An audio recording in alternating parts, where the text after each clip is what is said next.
when you plot measures of human well-being over time, like safety, health, longevity, maternal mortality, child mortality, human rights, they get better.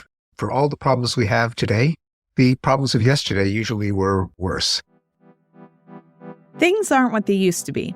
They're actually better. Yet even though many measures show how much progress we've made, many people feel like things are worse than ever. It's led to a cycle of pessimism that leads to further despair and anxiety. How do we break this cycle and intentionally choose optimism?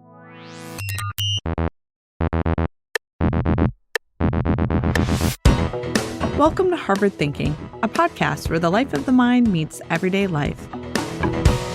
Today, I'm joined by Jane Nelson, and over the past 20 years, I've served as the founding director of the Corporate Responsibility Initiative at Harvard Kennedy School.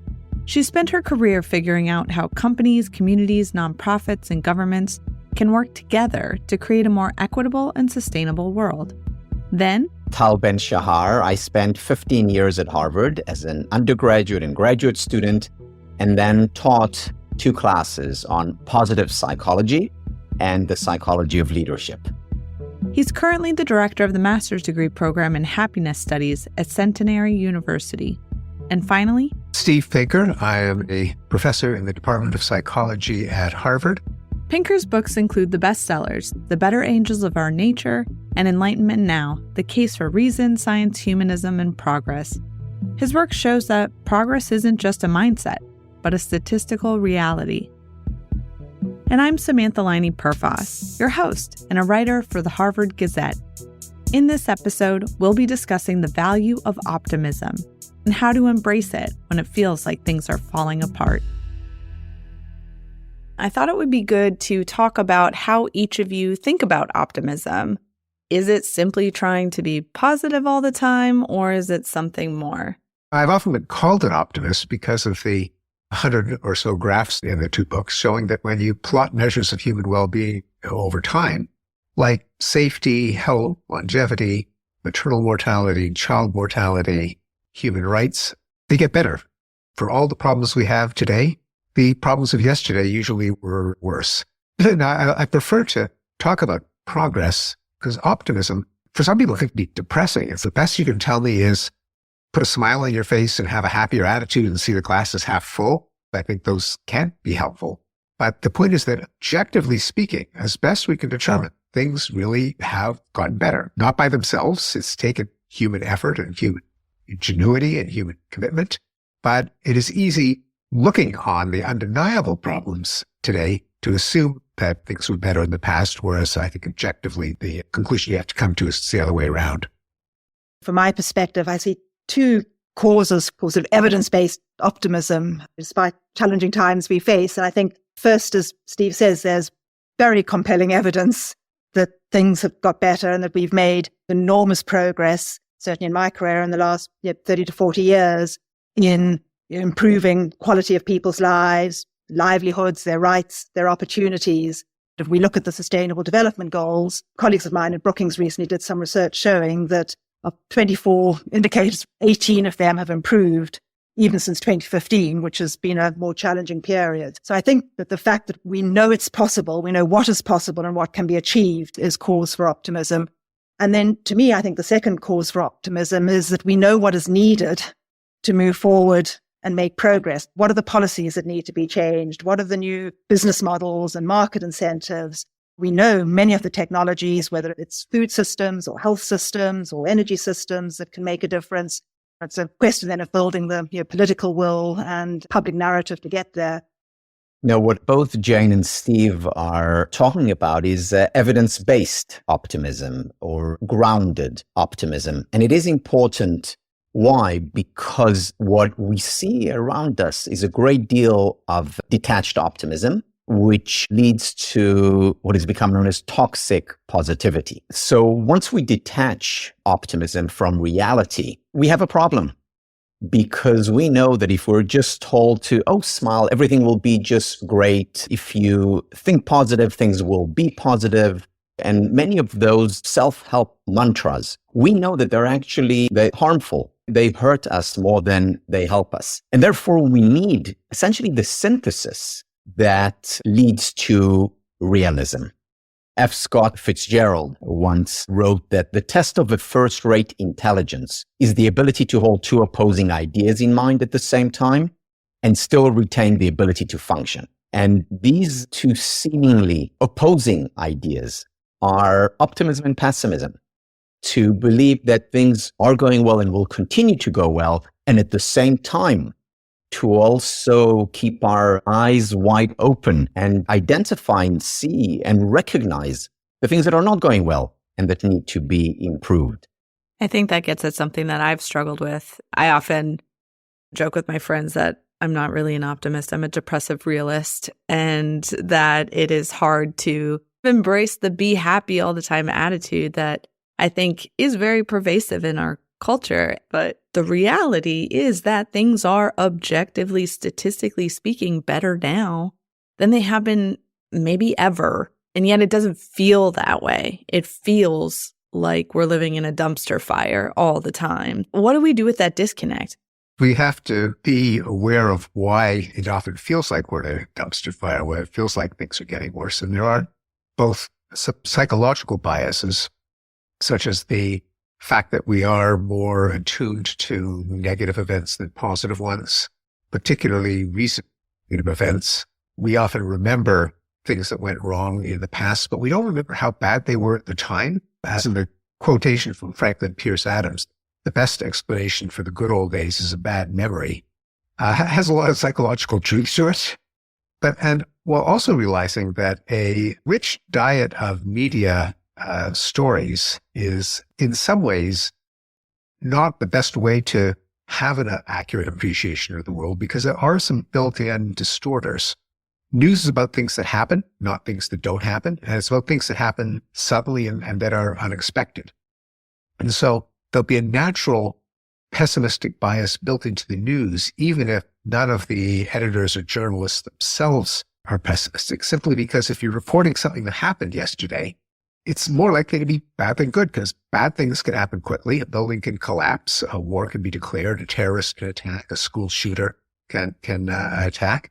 But good things often consist either of things that don't happen, like there are no wars going on in the Western Hemisphere or in Southeast Asia, historically unusual, or things that build up a few percentage points a year and compound, such as the decline in extreme poverty that Jane alluded to.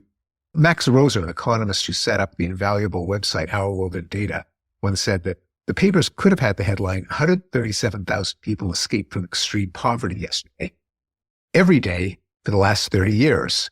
But they never ran the headline. And so 1 billion people escaped from extreme poverty and no one knows about it. I very much agree. There's that drumbeat of negative news and a sort of an element of unease that comes with that. There's also the challenge in many cases of unrealistic expectations because of social media, celebrity lifestyles, so that sort of sense that other people's lives might be better or progress is being made and one's own isn't. And if you combine that with concern about change and the speed of change that is happening, I think, in a lot of communities around the world, it sort of layers onto each other in terms of a sense of unease. And then if one has leaders in any sphere who are exerting a sort of negative narrative, that compounds it further. Yes, and I'm an avid consumer of the positive news sites, but although there is a danger there, if positive news is perceived as human interest fluff, puppy befriends orangutan, cop buys groceries for a single mother, then people read and say, is that the best you can do? Is that the best that's happening on Earth? Now I'm really depressed. Yeah. But there are some sites that actually concentrate on truly consequential positive developments. Yeah. And I think the first thing is that we need to be aware of the fact that the media does not provide us with a looking glass. Rather, it provides us with a magnifying glass. And what it magnifies is the negative. And that's a problem, because when we assume a negative mindset, that actually can become a self-fulfilling prophecy. For example, today we see it, when we focus on the negative elements of politics and the politicians. As a result of that, good people don't want to enter politics. So the question is, what do we do about it? On the individual level is what has become probably the best known by now cliched intervention in positive psychology, which is writing a gratitude journal, appreciating. I love the word appreciate because it has two meanings. The first meaning, of course, is to say thank you for something. The second is to grow in value. And the two meanings of the word appreciate are intimately related because what happens is that when I appreciate, the good appreciates. Unfortunately, the opposite is also the case. When I do not appreciate the good, when I take it for granted, it depreciates. So before I go to bed, I write 3 things at least for which I'm grateful, and I do it regularly. That can be a sort of an antidote against the negative bias. Or if we do it as a family, or if schools introduce it, or even in organizations, if employees write, what progress have we made today? That can go a long way in rectifying the bias.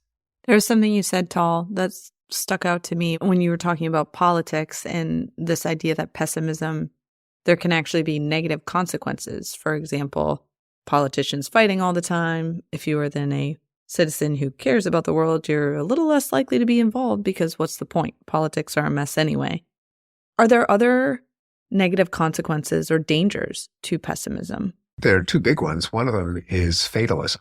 Why bother trying to make the world a better place if, despite decades of effort, things are worse than ever? And the other could be radicalism. If we're living in as one commentator put it, a late capitalist hellscape, or as from the other end of the spectrum, we're living in a disaster like very few people have ever seen before, then let's smash the machine, drain the swamp, burn everything to the ground in the hopes that anything that rises out of the ashes is better than what we have now.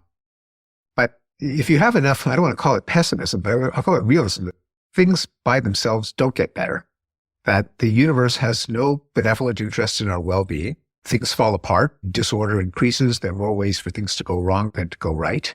We're living in a hostile ecosystem where itty-bitty little parasites and pathogens are constantly evolving to attack us from the inside. And they have the advantage that they can evolve faster than we can. If you start off with what I think of as realistic expectations, namely, we're in a hostile universe, we're flawed humans. If we achieve any progress at all, that is something to be grateful for.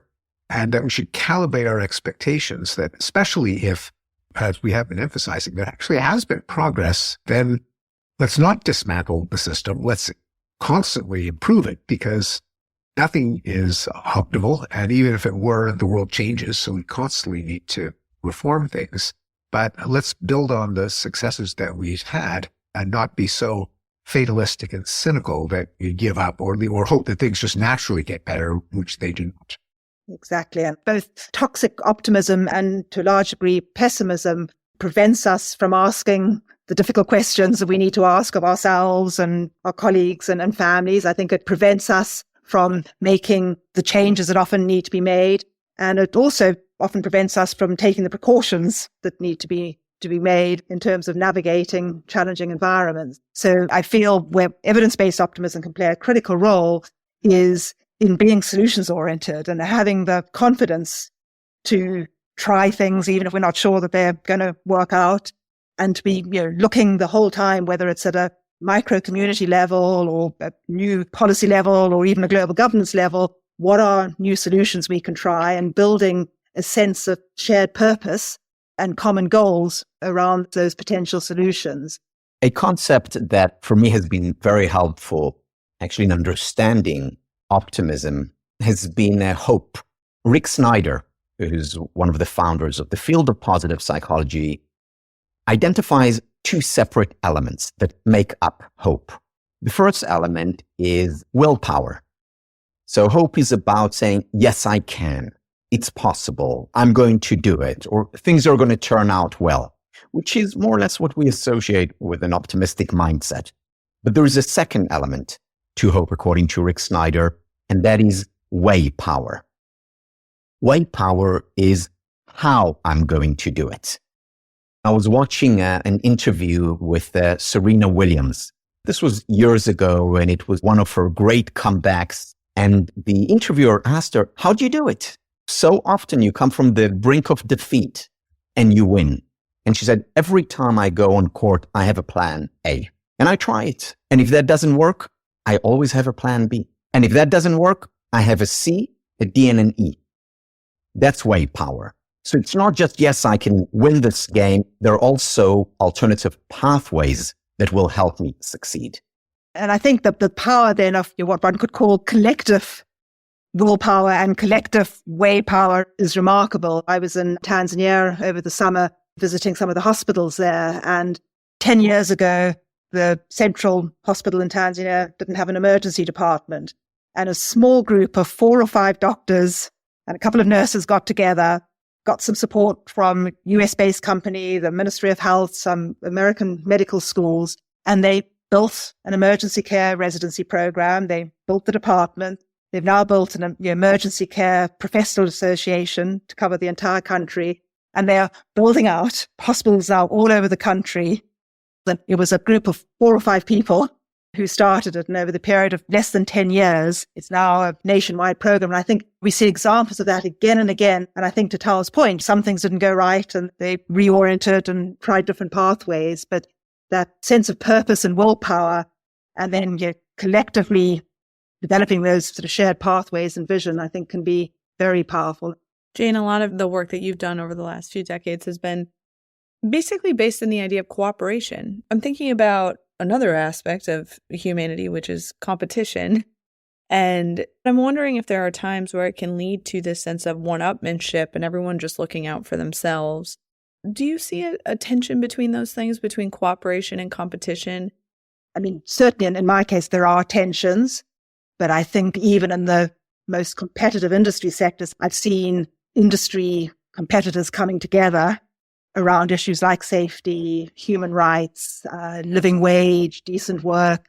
And then equally, you'll see other companies and other industries, competition is the absolute driving force, and then they're not willing to cooperate even on a sort of pre-competitive basis to make the broader human rights environment, operating environment, and environmental issues better for everyone. So I think a lot of it comes down to the leadership. I think if you've got a set of leaders who recognize that there's always going to be competition, but that there are certain fundamental values and goals for human well-being and safety and welfare that are more important than the competition. An understanding of where competition is inherently zero-sum and it's actually positive-sum, and there's overlaps of interest. So in professional sports, for example, set up to be zero-sum in terms of winning a championship. If one team wins the World Series, that means another team doesn't. On the other hand, there are also common interests in keeping the sport entertaining for everyone. And so all of the team owners get together and decide, well, baseball games are taking too long and they're too boring and we're all losing, as people are sick of watching players adjust their gloves before a pitcher's thrown. So how can we change the game in a way that benefits all of us, even as we compete against each other? Jane mentioned the Sustainable Development Goals, which is easy to neglect, but it's an astonishing achievement that I think was it 191 out of 193 UN members voted for it? I mean, in an era in which there seems to be rampant nationalism, polarization, and mistrust, everyone agrees it's better if fewer babies die. It's better if fewer mothers die. It's better if more people have access to electricity. And against the cynicism that the world is falling apart, it is astonishing that Sustainable Development Goals really were things that all of humanity agreed on. And that's essential to not mistakenly see every competition as zero-sum. What's very important here also is how we frame our goals. There's fascinating research by the late psychologist Lee Ross and his colleagues on framing. So they basically divided a large group into 2 subgroups. One group, they told them, you're going to be playing a game now. It's called the Wall Street game. And they interacted. And then they took the second subgroup and they said to them, you're going to play a game now.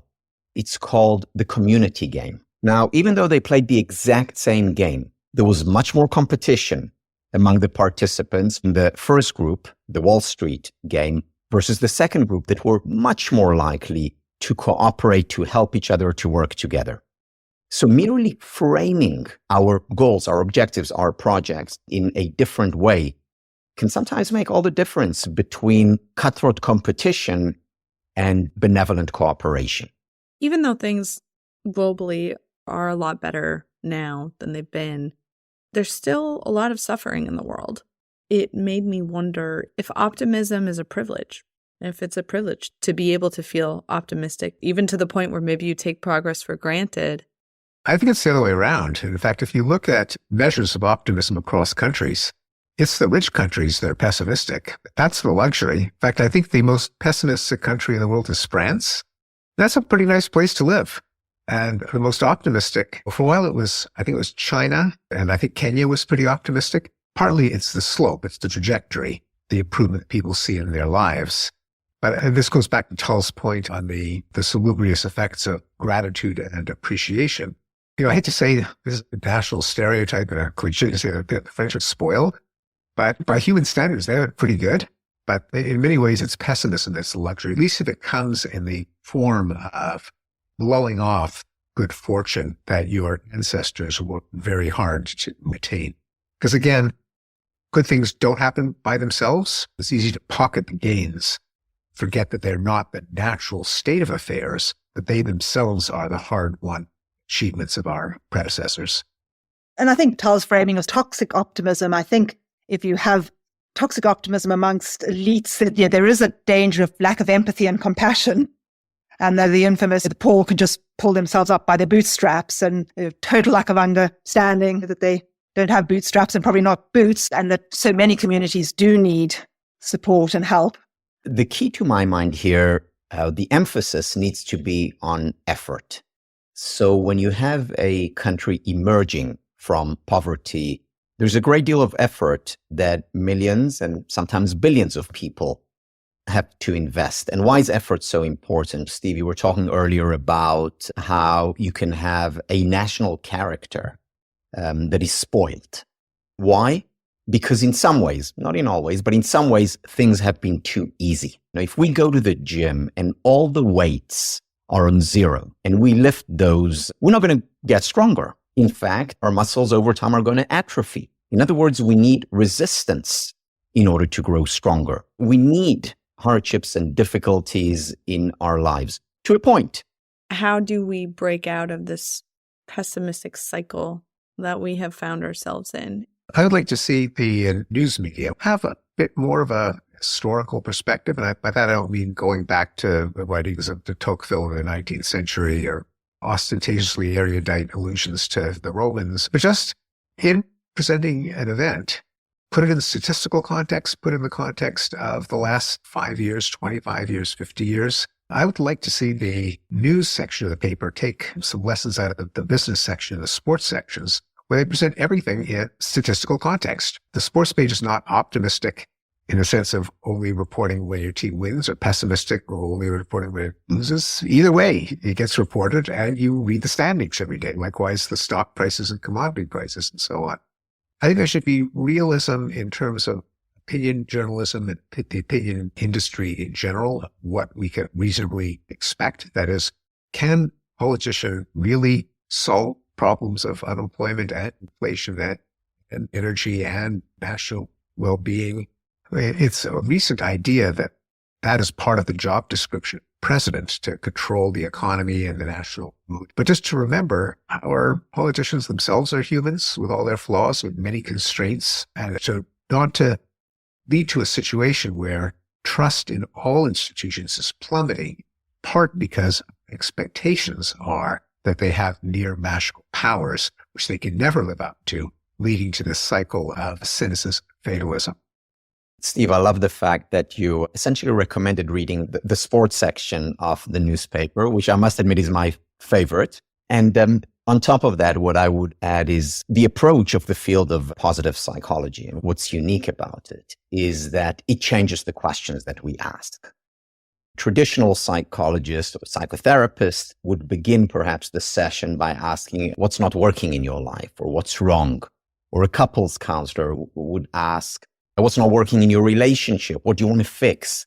Positive psychology takes these questions and changes them. And a therapist, positive psychologist, would first ask, what's going well in your life? What's working?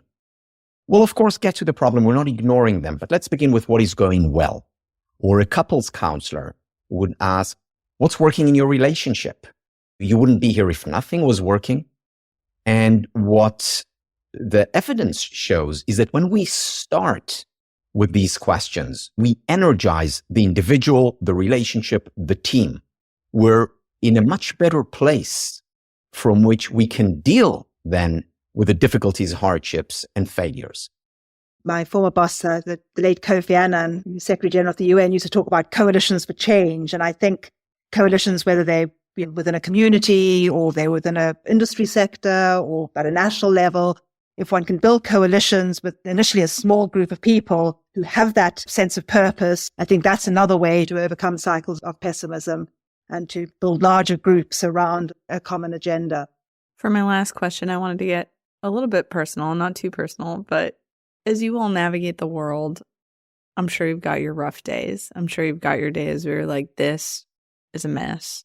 How do you stay hopeful? I try to compartmentalize. Ignoring worries won't make the problems go away. They have to be dealt with, but not to let them invade your consciousness 24/7, which is possible to decide when you're going to be in problem-solving mode. I try not to deny myself simple pleasures. There's some things in life that are just guaranteed to make you happy.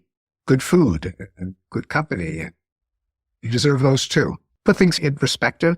What's the worst that can happen? If I don't solve this problem or if this fear comes to pass, will I fall apart? Prioritize what's important in life. Human relationships, being a person that I can respect, accomplishing my longer-term goals, trying not to get sidetracked by distractions that ultimately count for much.